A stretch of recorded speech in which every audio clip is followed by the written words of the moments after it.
Hello, welcome to the Matchbook Racing Review with Don McLean and I not reviewing anything. We should be done for misinformation this week. We're previewing. This week, Don, it's the Matchbook Royal Ascot Day 1 preview because that is what we're going to be turning our attention to. We're about 24 hours away from the first race at Royal Ascot, the Queen Anne, and we'll start there. But I'll say hello to Don first of all. We're not looking back, we're looking forward, Don. No, in fairness, on the Monday before Royal Ascot starts, it would be difficult to look back on anything, unless it's for related to what's going to happen over the next 5 days. But yeah, it's some week ahead. It always is. And I suppose the build-up to Royal Ascot, for me anyway, it's not as long as the build-up to Cheltenham, but at the same time, it's flat. You know, the Royal Ascot purists won't. It's not the equivalent of anything. But we have the National Hunt Festival at Cheltenham. Royal Ascot, it's similar in that we have 5 days of top class racing. All the flat horse, nearly all the flat horses that you want are there, and all competing in the different disciplines. So no, it's a fantastic week ahead. We'll kick off with the Queen Anne. We're going to be looking just at Tuesday afternoon, Don and I, and we're going to be looking at the 3 Group 1s in the main for obvious reasons, plus any other business at the end. The Queen Anne, the market looks like this at this stage. Le Bravido 6.0, Mustachery the same price, Barney Roy 6.5, Lauren 7.5, and then you get into the double figures with the rest.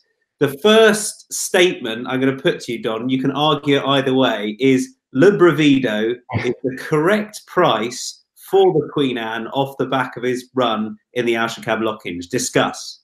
Yeah, I knew your next 2 words were going to be Le Bravido because he's one of the pivotal horses of the race, isn't he? Yeah, look, after I backed him in the Lock-in Stakes. I backed him at a shorter price than his SP, which was clever. And then he got beaten as well, deadly.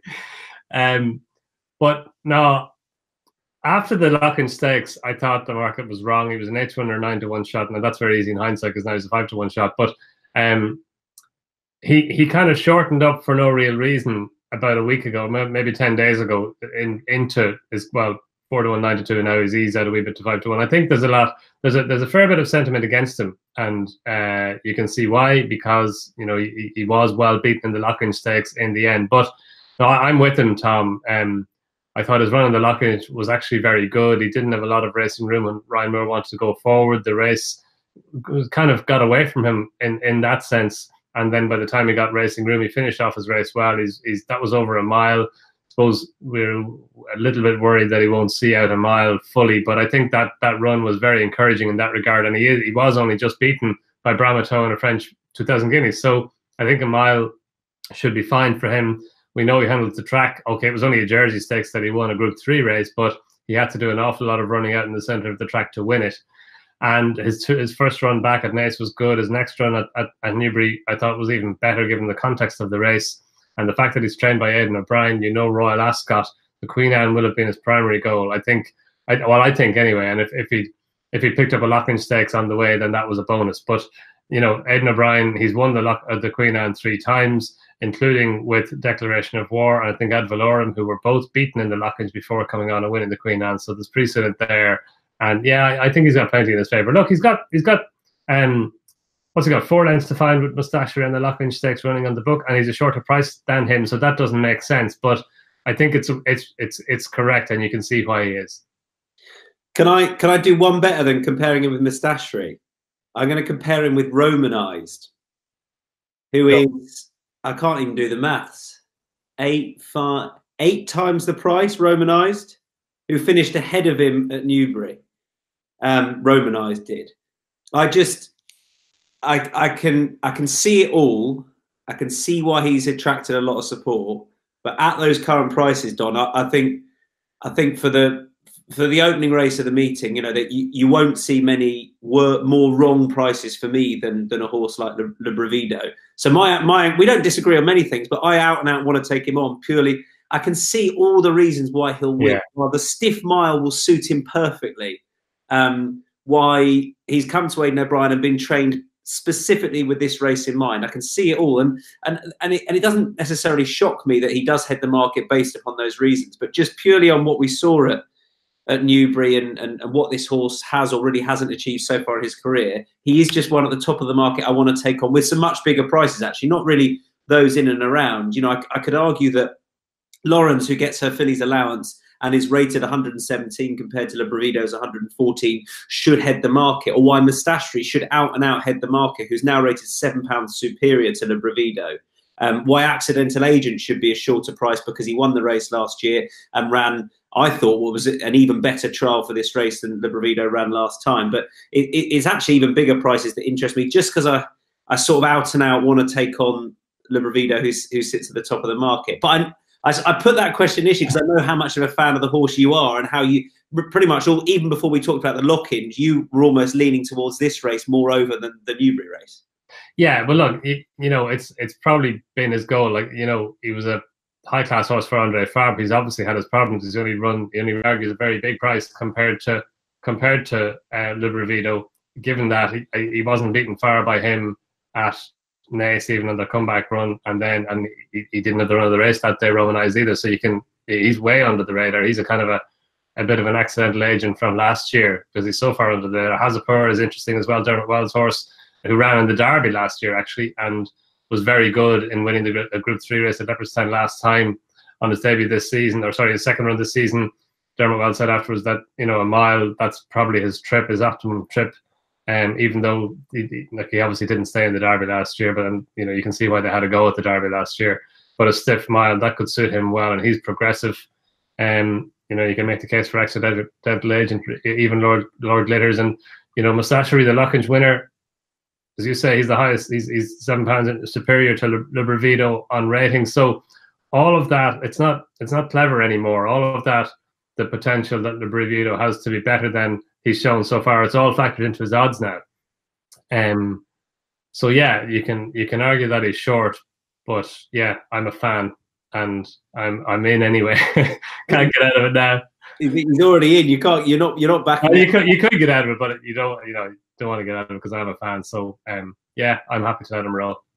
Just one I want to mention at a bigger price is this Sharjah Bridge. Now I couldn't find anything obvious, and I haven't heard anything as to why he was so poor in the lock-ins. But he didn't run up to form. You know, he went into that race rated 115. He's now rated £2 less, quite rightly. But he was eased down. He was beaten nigh on 14 lengths. His Sandown run prior to that means he's a better horse. And similar really to Accidental Agent in a way. You want a strong travelling horse over the straight track at Ascot. He's a previous course and distance winner. He won a Doncaster as well. They could be good guides to each track, Doncaster and Ascot. They were relayed at similar sorts of time. And I think back here we're going to see a better performance from the strong travelling Sharjah Bridge.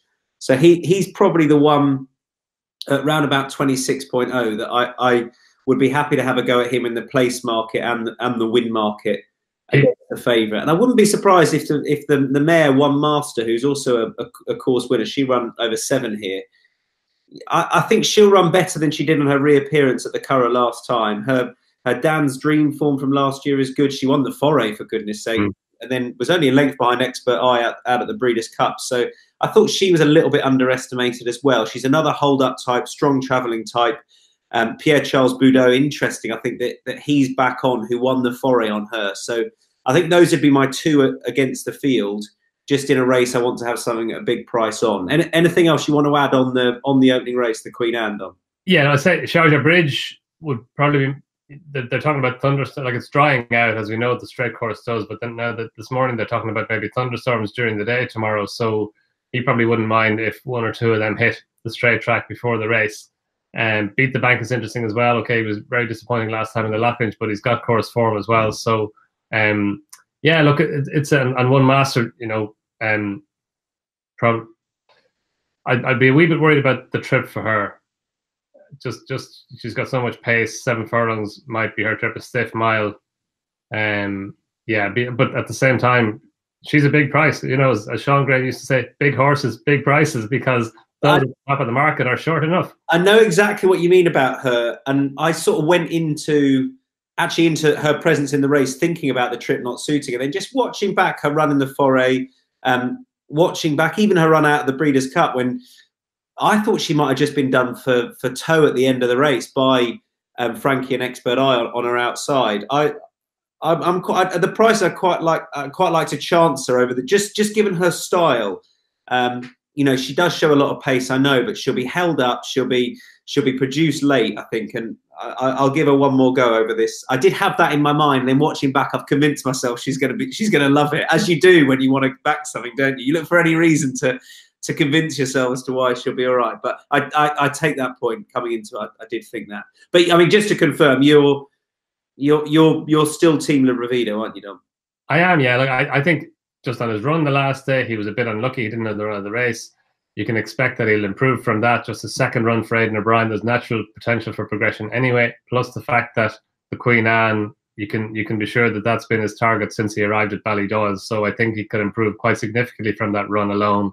And the fact that he's got course form, good course form, and his likely race, yeah, I think, you know, there's nothing in him now. He's top of the market, joint favourite at 6.0. But yeah, I think he's a big player in the race. We will kick on to the next Group 1, which is the King's Stand, which I think the draw has. We did a preview on this a few weeks ago, and Rory Delagi and I were talking about how the draw was going to have such a big impact on it. But this is, I think, the biggest impact it could have had. The fact that Blue Point, who was drawn next to Batash last year, I think that worked out perfectly. They couldn't be further away now, 1 and 12 respectively. As it stands, the market has them at 3.0 Batash. Blue Point is half a point bigger, 3.5. You then get into Sergei Prokofiev and Mabs Cross, both at 8.0. And then you get into the double figures. Imprimis kicks that off the American Raider. I'll kick off on this one and start by saying that I've changed my mind, which you should never do. But I think the draw will be so key here that I came into the race, as I said to you before, I think on one of the last Matchbook Racing reviews we did, saying I would be a layer of Batash at Ascot. But interestingly, 6 of his 8 wins, Batash, have come when he's been drawn on a wing. And I don't think that's coincidence. I don't think he loves to be surrounded by horses at all. I think he likes to run his own race and do his own thing. I think if there is a horse in front of him who'll give him a lead, that could be even better over this trip. But I like the fact he's not going to be absolutely surrounded. He's a quirky character, we know that. So I wonder, just being away from others helps him a little bit. He will have, interestingly, Hootson, who's drawn 11, who I think is one of the most likely pace angles in the race. And I think the race might just develop away from Blue Point, who conversely does want to be in amongst horses and I think get cover for as much as possible. He loves this track and trip. A stiff 5, I think, is ideal for him. But at those prices now, I couldn't absolutely hold my hands up and say Blue Point is value at half a point bigger than Batash, given how the draw has panned out. So if I had to be in one camp, and I'm not going to back either of them, I'd probably just be slightly in Batash's camp. And I never thought I would say that over the stiff 5 at Ascot. But there you go. That the draw, I think, has just made it that little bit more open. And I'm going against what I'd originally said. What do you think, Dom? Yeah, I'm sticking with what you originally said. Which is yeah. No. I'll be right on one side of it, won't I?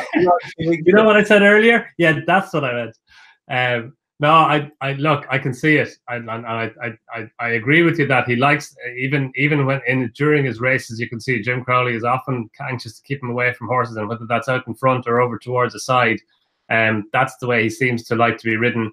And look, you can argue it could be a different horse this year after his wind operation. He was very good the last day at Haydock, albeit getting the allowances or not giving away the allowances and getting the allowances from Mabs Cross. But no, I think the pattern that we identified the last time in his running, I think that's still very relevant for all that. You know, the draws is probably a positive for him. He's gone favourite now after winning at Haydock. I think at Ascot he's just not as good, albeit he was keen and free last year, and they're going to ride him a wee bit differently this year. I still worry about him at Ascot. I still think Blue Point is the better Ascot horse, and you know, it is fascinating. It definitely adds another element of intrigue, the fact that they're drawn poles apart. They couldn't be any further apart than they are, and they're the big 2 in the race. Mabs Cross, she's you know, on the far side as well, probably not as close to the pace as you'd want to be with her, so she's probably going to have to come over a little bit. But look, you know, she'll run a race. She'll finish up a race well. She's not giving away the penalty to Batash that she was the last of it. Haydock. She gets the £3 mare's allowance.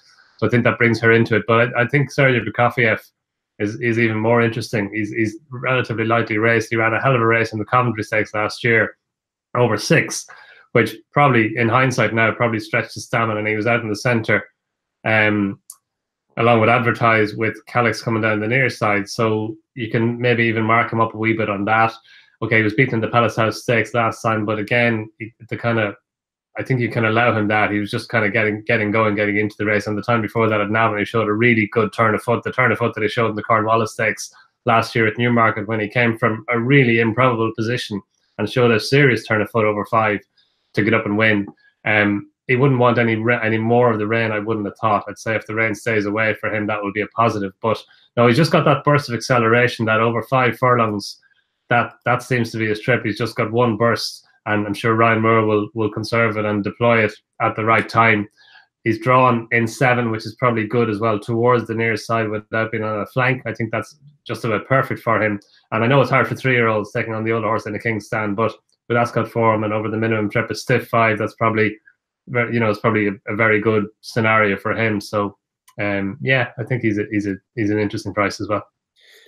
So for all I've talked about how I'd be more positive about Batash's claims here, as opposed to thinking I was going to come in the race and steam into Blue Point. I now just don't want to back either of them. And I completely agree that Sergei Prokofiev and Mabs Cross are I think the 2 most backable and playable at those current prices, both around about the 8.0 mark in the race. I would lean towards Mabs Cross because she's a £10 better mare this year, ratings officially. I think it's £9. She did give Sergei Prokofiev £10 and a hammering at Newmarket when he was sent off favourite. For all I think that this stiff 5 will play, I think it'll be ideal for him. That almost, as you say, that performance at Newmarket, which really showed that really strong travelling type. He'll be switched off, he'll be held up, and that could suit. And I think 7's a really nice draw. But I like hers as well. She's got Equilateral next door. He will be faster away than her. So I think out the stalls, Paul Mulrennan will just switch left, and he'll find himself nicely in the middle and nicely covered up as well. So I think those 2 are the most interesting betting horses in the race, and I think that I would side with Mabs, who will have this ideally run to suit. But I'm just leaving those 2 at the top of the market alone, having sort of realigned my thought. The draw is just it's almost the most interesting draw that could have happened. Yeah, happened. Yeah, no, it's good. It's an intriguing race anyway. But to put them in, of course it happened. Of course it happened by accident. It did, of course. Not suggesting anything otherwise, but you couldn't have designed it better, could you? To have one. About Batash, right? He's run 16 times. He has won 6 times when he's been drawn on a wing, and he's been beaten once when he's been drawn on a wing as well, but that was before he was gelded. But 7 of his 16 starts, he's been drawn on in the widest stall. Is that right? Wow. And I do think there's something in it. I really do. I think there's something about him not having to race around too many others and being able to. I think Jim Crowley will look to get a lead here. Over the 5, but he might only have one horse to think about, and then just switch left and try and take it up towards the near side and just keep him away from the rest. And Blue Point's not going to track him because he's got too far to go. So it's an interesting dynamic. And you're Prokofiev, I'll stick with Mabs Cross, but I think we're singing there for the similar sort of hymn sheet. Yeah. I think just before we leave that, like when they're saying that with Batash, that in the stalls the last day they were a bit anxious that he wouldn't get out, so they wanted to get him out, and then he was out and in front and therefore too free. So whereas now he's better in the stalls than he was, they can just be a bit more relaxed about it and just popping out in behind, lose an acre, half a length in order to get him in behind horses. So that makes a lot of sense as well. Yeah, and without Lady Aurelia, this might not be. I mean, it's a Group 1 sprint over 5 furlongs. They're going to go hard, but it might just take the edge off that little bit. It's going to be that's the race I'm most looking forward to. But I'm also looking forward to the St James's Palace, the 420, where you've got Phoenix of Spain, Donn, Hot Reopposing after Ireland, King of Comedy's another interesting one in there. Shaman, Circus Maximus with the blinkers replacing the cheek pieces. He's back dramatically in trip, and then Scardu, the Newmarket Guinea's third, who won the race down the middle, but perhaps was slightly disappointing over it in Ireland next time. Phoenix of Spain heads the betting at the moment. 3.0 currently, which is about the best you're going to get. I'm not sure which way that's going to go with a horse like Too Darn Hot in there, but I can definitely argue that this horse is a fair price at that, and I certainly don't think should be any bigger than that, based upon what he's achieved and what he did in Ireland last time. I have a slight niggle perhaps about had such a long absence, such a good performance last time. Can he recreate that? But I've got to trust that the trainer's happy with him. And of all the favourites that are running on the first day, if I was going to have to chuck some money behind one of them, this would be it. For all I think there's another bet in the race. Yeah, I'm finding it hard to take on Phoenix of Spain, Tom. I've been trying since they said James Palace Stakes was going to be his next run, and then maybe step him up and trip afterwards. It's hard to see past him. He was so good the last day at the Curragh. Jamie Spencer gave him a lovely ride. He had a nice draw, but he popped him out, had him handy the whole way, and then he picked up and stayed on really well to beat Too Darn Hot. I know, like Too Darn Hot, coming into that race, as we discussed at the time, he didn't have the ideal preparation. Obviously, running in a Dante 9 days before running in an Irish Guineas, it's not an orthodox preparation. I think John Gosling has said as much afterwards. So he's had a break and he's got a chance now to redeem himself. But I think, as we discussed then as well, he has to go and show now that he can be as good. Like, he's a high class 3-year-old, of course, but he was better as a 2-year-old relative to his contemporaries than he is now as a 3-year-old. He has to prove that he still has that air of superiority about him, and I think he's a fashionable horse, and I think he's generally shorter than he should be, or has been definitely last time in the Irish Guineas on the back of his Dante run. And you couldn't have said in the Dante that he was shorter than he should have been, but he was short. Whereas Phoenix of Spain came into the race under the radar into the Irish Guineas. He was a 20-1 shot, but then looking back on his 2-year-old form, he's got good form with Too Darn Hot. He wasn't beaten far by him. He was only just beaten by Magna Grecia in the Vertem Futurity Trophy at Doncaster. We will get those names right. We're getting there. He still calls it the Racing Post Trophy. And yeah, I just thought his run the last day at the Curragh, while he got the accolades, I just thought he won with such authority, and he won with 3 lengths, but he won with plenty in hand, and that's 3.5 weeks ago. There's every chance he can come on from that. And in fairness, Charlie Hills was saying afterwards that they wanted to go to Newmarket. He just had that little bit of a setback before Newmarket. They decided draw stumps, don't rush him, get him to Ireland, with a good preparation. And I think that will stand to him as well as the season goes on, and obviously most immediately now in the St James Palace Stakes. Yeah, I think I 100% with you on the price of Too Darn Hot. If you're taking the extra half a point of Too Darn Hot as opposed to Phoenix of Spain, you're not doing it because you consider it value. You're doing it because you backed Too Darn Hot last year. Because you want to be with him, yeah. You can't argue that he is the right price, I don't think. I cannot see any foundation for that argument. I know it only came 9 days, his comfortable beating by Phoenix of Spain, after 9 days after his defeat to Telecaster in the Dante.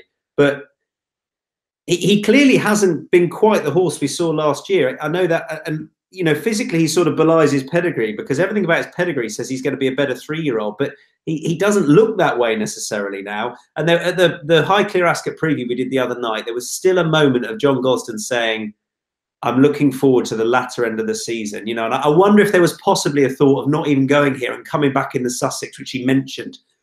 Just wonder if they're going to run here, and you see why, but they've not had him quite right all year, and you don't know that they're going to have him spot on here. And I just can't argue he's a fair enough price to be getting behind. So I'd want to be against him. Thought he might go on and win, but yeah, a half point bigger than Phoenix of Spain, I can't have. King of Comedy, just to mention, I think he's a really talented horse, but I was there that day on Matchbook Brigadier Gerard Day at Sandown when he won, and my goodness, he was all over the shop early doors. And this amphitheatre that it is Ascot, I wouldn't personally want to back him at a place like Ascot. Thought he could be very good. I thought the one that was underestimated is Shaman, the French horse who was second to Persian King last time when drawn absolutely terribly and had to do a lot early. And I wonder if that just cost him. And he probably bumped into a better horse, but he's still improving, Shaman. He's versatile ground-wise, and I quite like his draw as well. Incidentally, I don't think you want an extreme over this trip here going around the bend. I don't think you want a 1 or a 12, however many there are in the race.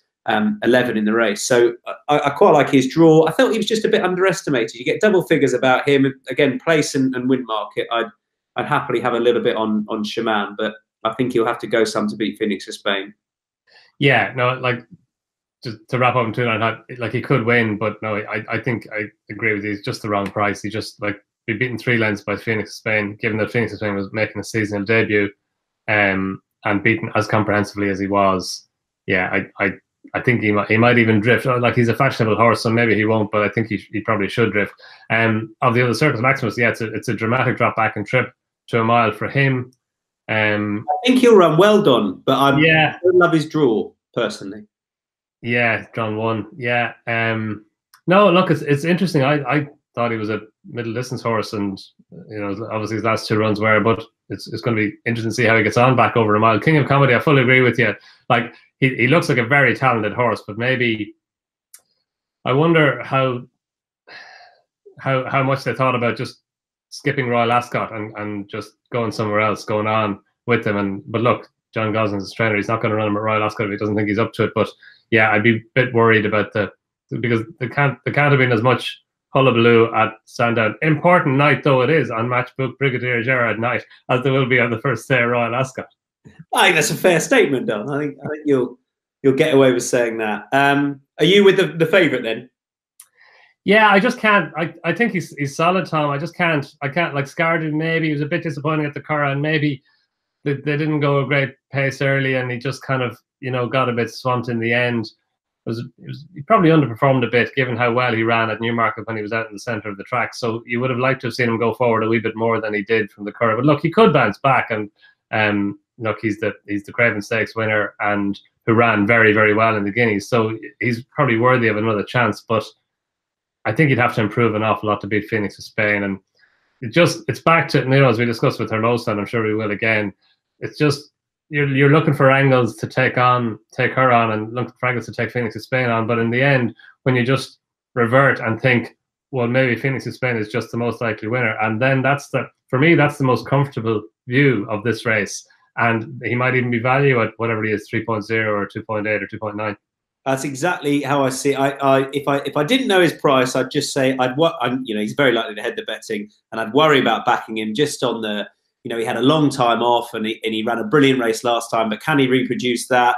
I don't have those niggling doubts, but that's because I thought he'd be a lot shorter. And then seeing his price, if you're getting anywhere near 3.0 about him within half a point shorter than 2.5, I think he's value, and I think that's absolutely fair enough. So I think they'll have to go some to beat him, to be honest. But I have a bit on the French horse for fun. Elsewhere on the day, I'm going to back Richard Hannon's horse Threat in the Coventry. He has been considered a Coventry horse since before he won at Newmarket, and they were raving about him after that. And Richard Hannon knows how to train a Coventry winner. He's currently second in the betting, around about 4.0 for that. And from a horse I've never backed to a horse that is now becoming a cliff horse. They normally go in handicaps, but he's running in the listed race at the end of the day. Adabe, I'll give him one last chance over this trip. Hopefully a bit of rain comes for him. I still think he's a good horse. I'm sure that he wasn't ready for Chester, and once more with Adabe and Never Again, I promise, off the back of that. So they're just another two I'd go for. Have you got anything else running on the day that you'll probably have on side? Or if not, what's your best bet of the day, Donn? Yeah, no, I think the Coventry is probably a race to watch. Look, I'm looking forward to seeing Arizona, and obviously his form then will tie in with Sunday Sovereign, who's probably going to go in the Norfolk or the Windsor Castle, but I think the Norfolk's the race for him. So Arizona was so good the last day at the Curragh, and he probably stepped forward a lot from his maiden run behind Sunday Sovereign. I thought Hugo Palmer's horse in that race, Coast, was interesting. He was so impressive in winning. It was a Carlisle novice auction race that he won on soft ground. If the ground came for him, as in if it rained more, we don't know that he won't be as good on better ground, but we know that he handles soft ground, so he might be interesting if the ground remains soft at a big price. Later on, the Ascot Stakes, what's Willie Mullins running? As many as normal. Build Me Up Buttercup's the beat, isn't she? I tell you what, though, if Mengley Calm wins, there'll be Cheltenham fans going to lally, Donn. Yeah, no, I mean, it's fascinating with Mengley Calm in there. Obviously, hasn't run on the flat since he was with the aforementioned Hugo Palmer. Build Me Up Buttercup. Yeah, look, Willie Mullins, he had the 1, 3, 4, 5 last year or something, and he won it the year before as well with Thomas Hobson. So Yeah, look, that's fascinating. Ryan Moore rides her. At our cam, I thought maybe in the last, but he's favourite. So he was impressive the last time. He's a classy horse. He's obviously very, very well bred horse. Who's got class, and he ran well last time over 10 furlongs. So that's probably his trip. So I think he's the right favourite for the last race. Yeah, I mean, I put him up for the Prince of Wales anti-post. So the fact that he's running in this means I should absolutely be all over him. But now he's the sort of horse. Now he's not a big price. I'm just like, well, I don't know if he's round about sort of, was he 5.0 or something? I'm suddenly a little bit sceptical. I'm not certain. So, what's the one horse you're looking forward to siding with on the day, or the one horse perhaps you're just most looking forward to? Look, Librevito is a lot of unknown, and he's polarized opinion for sure, especially given that he's favourite now. But I've been with him from a little way away, so I am looking like that's first race, first day. We'll know. It'll hopefully it will set a positive tone for the rest of the week. Yeah, he's probably my main bet on the day. All right, small on Sergei Prokofiev as well. I just think that he can improve, and I think we haven't seen the best of him yet either. For all that it is hard for 3-year-olds against older horses in the King's Stand. So yeah, I think Librevito first kick. What about you? I'm going to take you on. One at a big price is, I think Sharjah Bridge is a really fair bet, round about 26.0. Obviously, take a bit in the place market as well, but he'd be so suited to this, and I just think that price is based. He was single figures for the Lockinge. It was a blowout run. I don't know why, but it was bad. And he'll be much better suited to here, and particularly if there's a bit of ease underfoot as well. And then for a shorter one, I'm sort of more and more talking myself into, for all I have slight reservations, I can argue that as favourites go, Phoenix of Spain looks a pretty good price currently, based upon what he did at the Curragh. So I'd probably have him as well. So in the first race, I'm going for the 5-1 favourite, and you're going for the 25-1 shot. We should have a match bet. That's not how it works at all. All right. Next time we work together, it should be that if Librevito wins, I make you a cup of tea, and if Sharjah Bridge wins, you make me 10 cups of tea. Sounds fair. Fair. Four, not 10. You're right, 4. You've done the maths.